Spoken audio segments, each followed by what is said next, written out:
warm welcome to the theory of perception now, and I, Dr. Shravanti Mukherjee from IIT Kharagpur, will be delivering this lecture. The chapter goals of this particular module is the basic concept of perception, levels of perceptual thresholds, process of perception formation, interrelation between perception and consumer imagery. So, we start how perception is defined. What is perception? So, we say Solomon in 2006 has defined perception can be defined as the active process of selecting, organizing and interpreting the information brought to the brain by the senses. If I look at a television ad of Tanishq Mia, what is my understanding about it? Or if I look an online ad of Tanishq Mia, what is my understanding about it? If I see the old ad of Hamara Bajaj scooter, what is my understanding about it? How do I understand? First, I have to select whether that information at all I really pay any attention to that information or not. Or when the ad is coming, I am switching my channel to some other program. So, am I doing that? So, that has to be seen, that whether I am selecting that information or not. Then comes the organizing. How do I organize it? How do I think that, how do I feel that, okay, if that is showing all the family members, it is showing a kind of family image, it is showing a kind of joint family system. So, if I just look at that ad, I can understand it is talking about something like in the period of 80s or early 80s. Why like this? Because the joint family system was prevalent that time, now joint family system is hardly visible.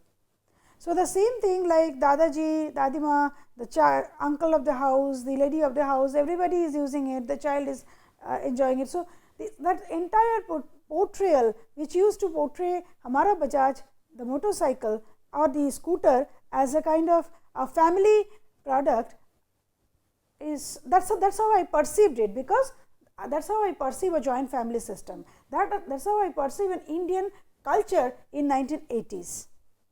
So, that is how I perceive the brand also in the same way. So, that is exactly what is how you organize based on several characteristics which you are seeing, several cues which is given in the ad. Then comes how do you interpret it? Obviously, like that only.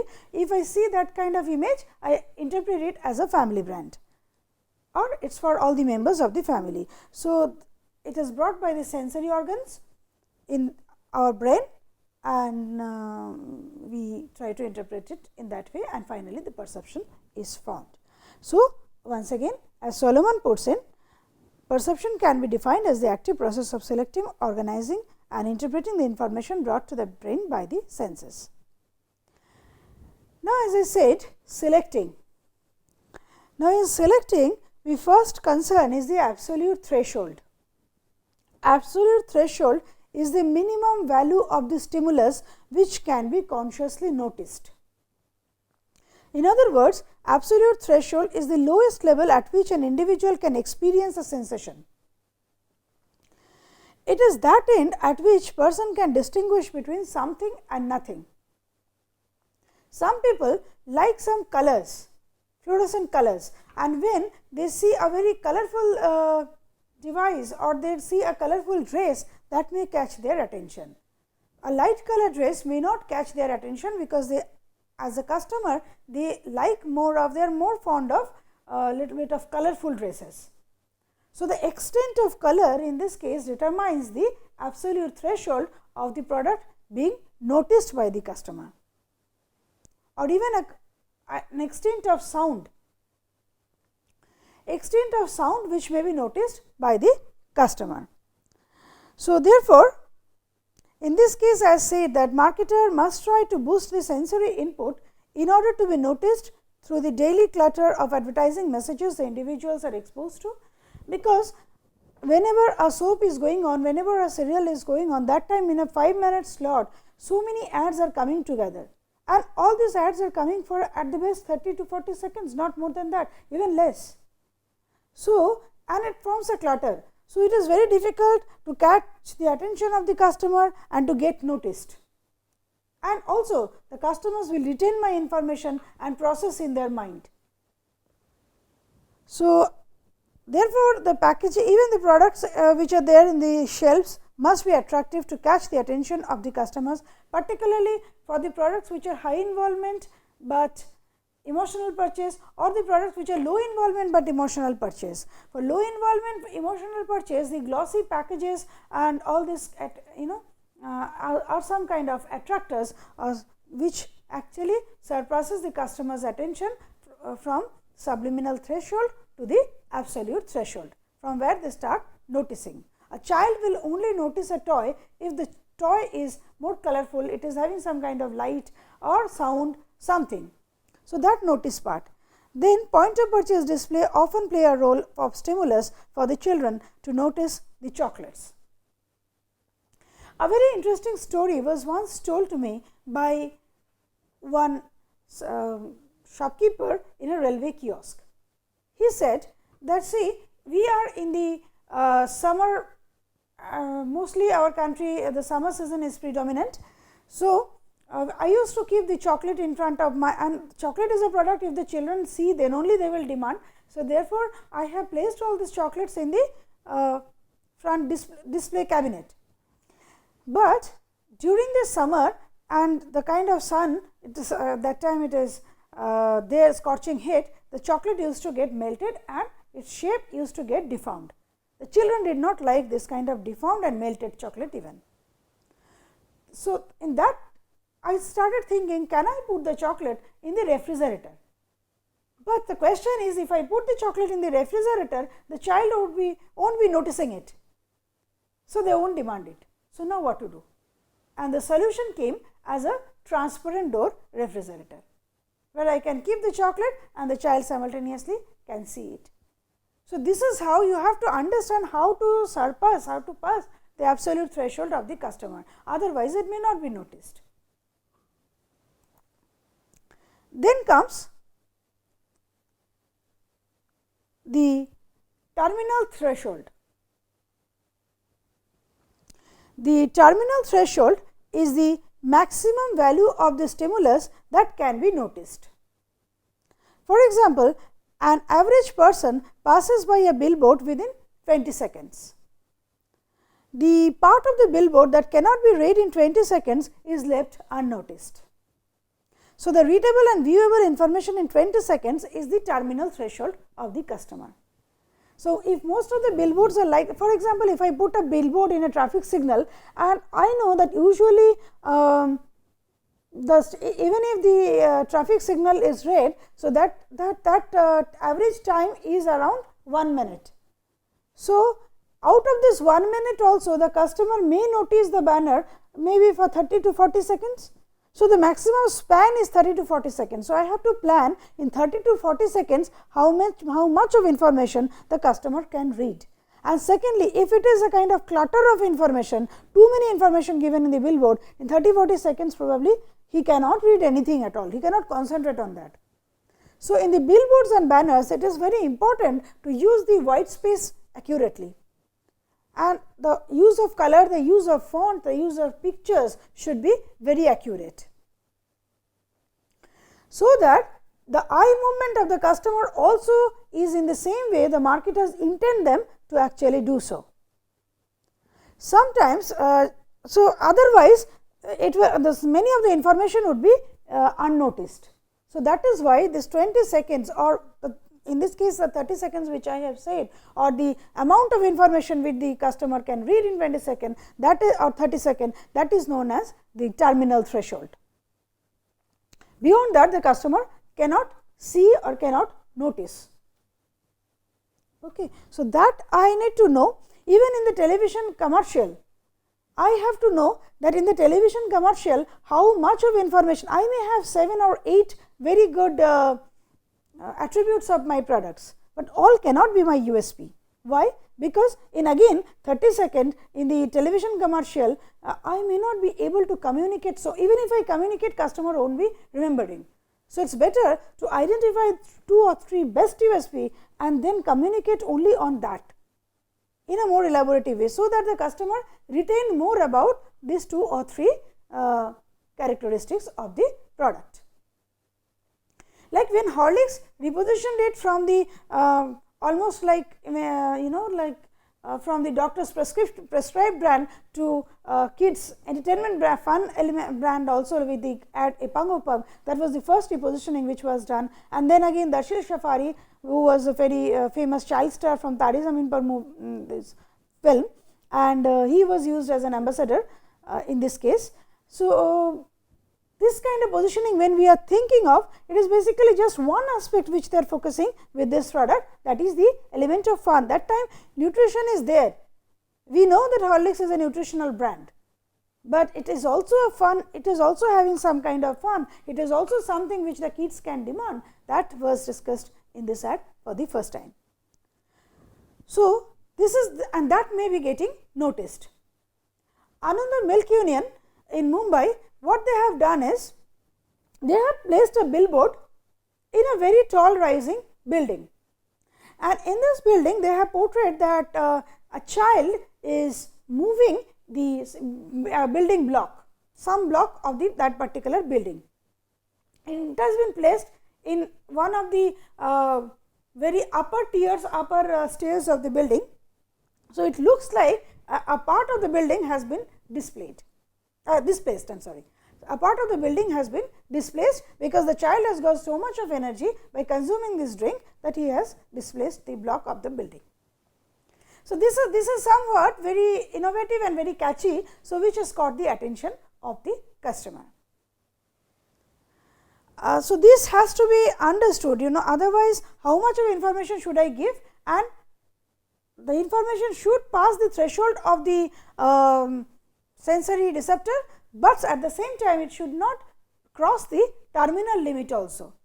So, that these two consideration I have to think of, and that is why the concept of Jigarmic campaign has come, or teaser campaign, which has a Zigarmic effect. Zigarmic effect is curiosity effect, which means in the entire blank billboard there is only one line written. Many times for the release of the movie it is done in this way.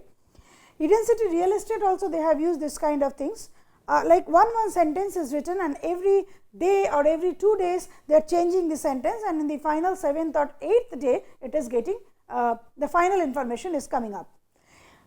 If you remember the ad of आपको तो कम insurance लेने की बीमारी है, this ad was Reliance, this was for Egan Religier, and this Egan Religier ad of Irfan Khan was a very popular ad because it came in so many sequels. One, Irfan Khan is having a tiny cup and he is only saying it's okay because you have a come insurance, आपको तो कम की आदत है, and the final one was the come insurance लेने की बीमारी. So, that has caught the attention.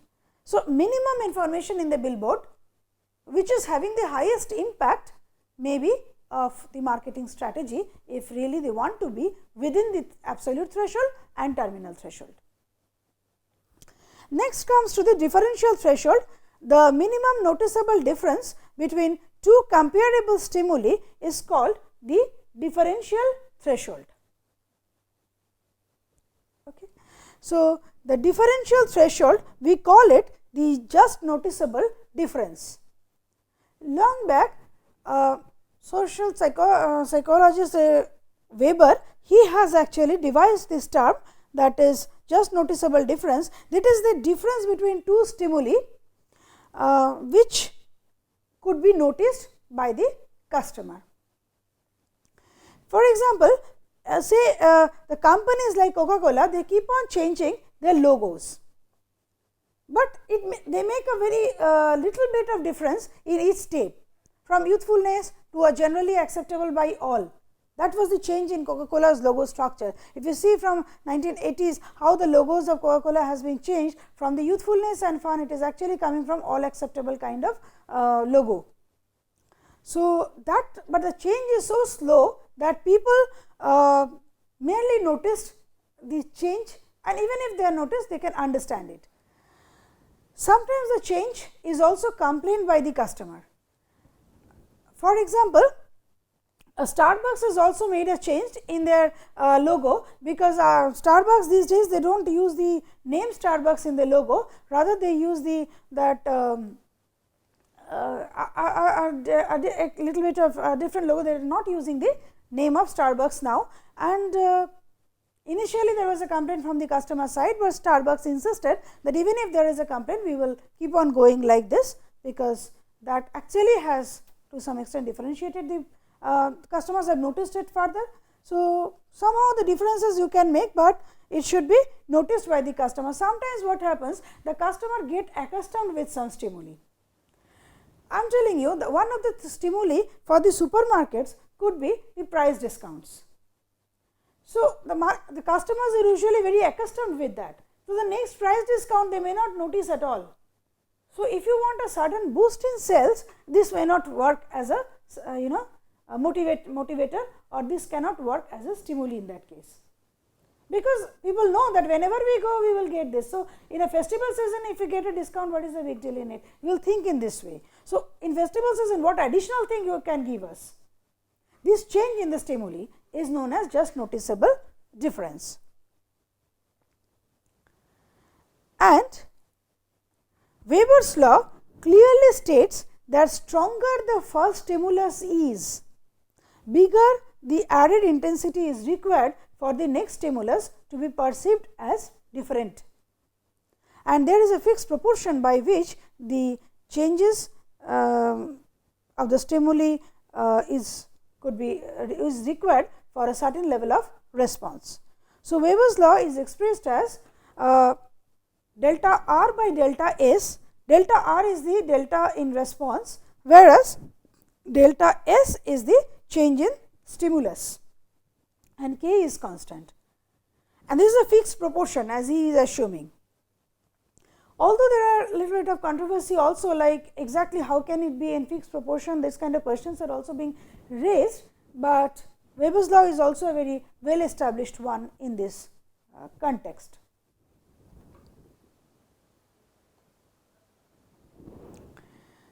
The other perspective of perceptual threshold is of course the concept of subliminal perception. Subliminal perception refers to the level where the stimulus provided to the customer goes completely unnoticed. Very less color, very less sound, where the customer is not even noticing where the change is happening, and that may not actually catch the attention of the customers. For example, if the toy is not so much colored, or the packaging is not so much colored of a chocolate, may be that it is not catching the attention of the child at all. So, in this case it is not passing the absolute threshold. So, it is known as subliminal perception. So, once again quickly I will go through the different thresholds and what could be the task of the marketer in each case. Absolute threshold is the minimum amount of stimulus required to be noticed. So, so that is why in the previous session when I was discussing about the eco-friendly paint of Nerolac, it got unnoticed, because eco-friendliness is not of too much of concern when we are talking about a paint of a domestic house. So, therefore, it did not get noticed, whereas when Asian Paints focused on royal kind of elegance and it is for the elegant customer, it got noticed. So, this actually from something to nothing makes sense. Terminal, at the best how much you can notice, and beyond that it will not be noticed. So, it is the task of the marketer to be within the subliminal and the terminal threshold. The other one is of course the differential threshold. Differential threshold is, if I am changing the stimuli, if I want a sudden boost in sales, then what change I am going to do. And in this case, I will discuss a very interesting phenomena long back which has happened with BMW Roadster. BMW car is supposed to be known as a very elegant car, and it was a Bavarian mystic, and the headquarter is in Munich, Germany, as we know. The car used to look very elegant, the design was very novel, very elegant, the color, everything was at par to that European elegance and Bavarian mystic and precision engineering sort of. But suddenly BMW noticed that they have a kind of plant in Spartanburg which is underutilized. So, they might be they thought that, but Spartanburg is in a US plant. So, if they have to cater from, I mean, you have to develop the cars from there and sell in US and Canada, which is an upcoming car market, because lot of first generation car buyers were there at that time. So, what to do in this case, how to portray, because European mystic, this American first generation customer may not be finding any attachment to that. So, therefore, BMW Roadster positioned them as BMW Roadster actually made a movie placement in the GoldenEye movie, where Pierce Brosnan first time played as James Bond. So, and the car earlier James Bond's movies used was the Aston Martin car, and that was replaced by BMW Roadster in this movie. Altogether in the movie, maybe around 90 seconds the car has been shown. But that has sufficed the purpose, as James Bond is saying that it is my new car. So, it is a new car for the new Bond, and that James Bond has a global appeal. So, it is immediately connected with the global customers, and people started demanding the car as James Bond's car. I want to book the James Bond's car, and it has actually reached a point of infatuation, as you can say, about the car. So, which means this otherwise if only this car was being launched and the same Bavarian mystic, this image was being continued, the customers may not have noticed it at all. So, this was a cue which was given. Similarly, Queensland tourism in Australia, they have during the economic crunch where the tourism all over the world was suffering, Australia was not an exception. So, in that case Queensland tourism came with the job offer of an island caretaker, and that was throughout the social media and everything, it has created a kind of buzz. And soon after that buzz, lot of applicants started applying, so much so that the website got crashed.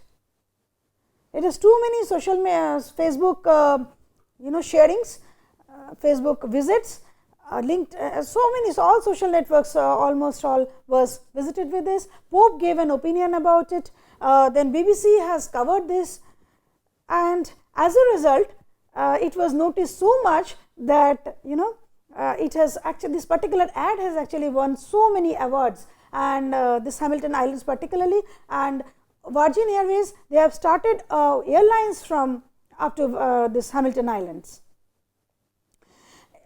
Other things also, like Amway has started their annual conference in Queensland. So many things, it has got noticed to corporate users as well as to the Australia tourism has got a boost out of it. So, this is what is the just noticeable difference. It is not only the earlier stimulus, the way you have positioned your brand earlier, but how you can again boost up the interest of the customer. That is interest. That is what as a marketer you have to think. You should not be allowing your customer to forget about your brand. So, every new and new stimuli will help you, and obviously you have to go beyond your subliminal perception so as to get noticed. Although there has been some controversy, some customers they say that some researchers they have said that subliminal perception sometimes work, but ideally in a developing countries like in our case, we should be focusing somewhere within absolute threshold and the terminal threshold, and we have to be extremely careful about the Weber's law and how do we actually differentiate, how do we create distinction in the understanding. So, right now in this module what we have covered is just the basic concept of perception and the levels of perceptual threshold, and the next lecture of perception would be about the process of perception formation and its interrelation between perception and consumer imagery. So, till then, goodbye.